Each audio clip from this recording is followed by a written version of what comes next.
Bonjour et bienvenue sur cette nouvelle vidéo de la chaîne Investisseurs Intelligents. Le troisième trimestre 2020 vient de se terminer. Il est donc temps pour moi de vous présenter la situation de mon portefeuille au 30 septembre 2020. Avant de commencer, je tiens à remercier tous les abonnés de la chaîne qui sont toujours plus nombreux. Nous venons de dépasser les 500 abonnés et les commentaires que je reçois sont pleins d'enthousiasme. Donc merci à vous pour votre soutien. Tout ça est une super source de motivation pour moi, alors encore merci. Je tiens également à rappeler que mon e-book dans lequel je livre toutes mes techniques pour investir en bourse à la manière de Warren Buffett est sorti il y a quelques mois. Vous pouvez vous le procurer sur Amazon ou la Fnac au prix de 4,99 €. Je vous mets les liens dans la description. Voilà, alors pour commencer, voici la répartition de mon portefeuille. Il est toujours très concentré dans Robertet et Berkshire Hathaway comme vous le voyez. Ensuite viennent des valeurs financières telles qu'Euronext ou des banques américaines comme Wells Fargo et US Bancorp. Depuis que j'utilise l'outil de calcul de performance Portfolio Manager en mars 2019, ma performance est de 34% environ, ce qui n'est pas si mal vu la crise que nous traversons actuellement. Durant ce trimestre, j'ai réalisé quelques achats. 40 actions Wells Fargo à un cours moyen de 24,95 $, 50 actions US Bancorp à un cours moyen de 36,87 $ et 3 actions Alphabet à un cours moyen de 1620 $. Pour Alphabet, il s'agit de la constitution d'une nouvelle ligne. La première ligne de mon portefeuille est toujours Robertet. Elle en représente 55%. Il s'agit d'un producteur de matières premières naturelles qui a bien résisté à la crise actuelle et son action se porte bien depuis que je l'ai acheté. Ma plus-value latente est déjà de plus de 180% et l'avenir de Robertet me paraît toujours très prometteur. Ma deuxième ligne est Berkshire Hathaway, la société dirigée par Warren Buffett. Il s'agit d'une solide société qui investit dans beaucoup de secteurs comme le secteur bancaire, l'agroalimentaire, l'assurance, l'énergie, etc. Cette société ne verse pas de dividendes, mais réinvestit tous ses bénéfices dans de nouvelles sociétés, ce qui devrait faire augmenter le cours de l'action dans les années à venir. Ces derniers mois, Berkshire Hathaway a annoncé avoir investi dans 3 sociétés japonaises pour un montant de 5 milliards de dollars et a investi dans Snowflake, une société spécialisée dans le cloud, à l'occasion de son introduction en bourse. Warren Buffett trouve donc quelques idées pour investir les milliards de dollars qu'il avait accumulés ces dernières années. Ma troisième ligne est Euronext, un opérateur boursier européen. Euronext arrive à générer une belle croissance bénéficiaire en achetant d'autres sociétés. Elle a par exemple récemment racheté la bourse d'Oslo et vient de rentrer en négociation exclusive pour racheter la bourse italienne, ce qui pourrait faire quasiment doubler la taille d'Euronext. Il n'est pas encore certain que l'opération se réalise, mais c'est toutefois très intéressant à suivre. Quoi qu'il en soit, l'action réalise un beau parcours jusqu'à maintenant. L'avenir d'Euronext s'annonce bien. Ma quatrième ligne est US Bancorp, une des valeurs bancaires préférées de Warren Buffett. Le but de cette ligne n'est pas de générer de la plus-value, mais plutôt de générer du cash. En effet, les valeurs bancaires sont généreuses en dividendes, sauf en période de crise comme nous vivons actuellement, et US Bancorp me procure un rendement sur dividende de 4,32%.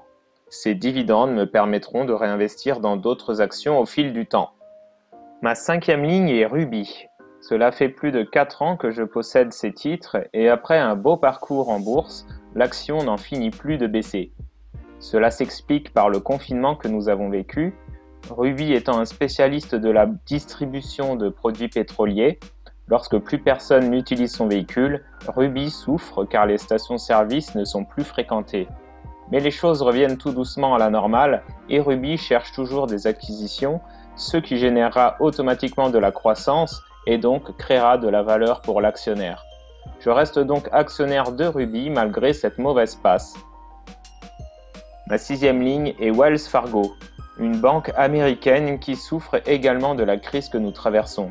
Elle a dû réduire son dividende ponctuellement.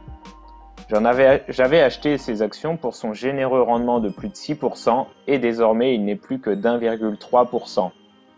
Mais je m'accroche car je sais que les choses vont finir par s'arranger dans les trimestres à venir et le dividende finira par revenir à ce qu'il était.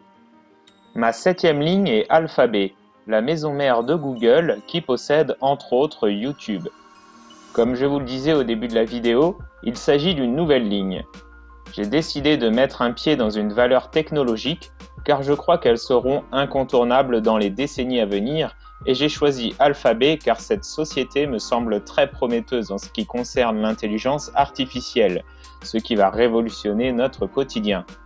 En plus de cela, Alphabet est très rentable et génère beaucoup de cash.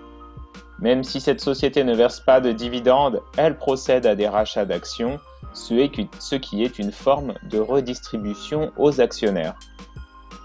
Ma 8e ligne est Sherwin-Williams, un des leaders mondiaux de la fabrication et commercialisation de peinture. Cette société très rentable réalise un superbe parcours en bourse. Je possède ces titres depuis moins de 2 ans et la performance de cette ligne est déjà de 76%. Le dividende n'est pas très généreux pour le moment, mais Sherwin-Williams a les moyens de l'augmenter fortement dans les années à venir. Mon seul regret est de ne pas avoir renforcé cette magnifique ligne durant le crash de mars-avril. Ma 9e ligne est National Retail Properties, une foncière cotée américaine qui possède des biens immobiliers dans de nombreux secteurs comme la pharmacie, le tourisme, la restauration, etc. Malgré la crise, cette société résiste bien car elle signe des baux sur de nombreuses années, ce qui lui assure des revenus réguliers à moins que le locataire ne fasse faillite, ce qui n'est pas impossible dans la situation actuelle. Mais cette société est bien gérée et surtout son portefeuille d'actifs est bien diversifié avec une présence dans chaque État des États-Unis et avec de nombreux locataires. Le dividende est généreux et me procure un rendement de 5,2%, du cash que je peux réinvestir ailleurs. Ma 10e et dernière ligne est aussi ma plus ancienne, il s'agit de TFF Group, une des premières pépites que j'ai pu découvrir en répliquant les leçons que j'avais apprises dans les livres sur Warren Buffett. Donc en plus d'être rentable, cet investissement me rappelle toujours que les fondamentaux de l'investissement peuvent rapporter gros.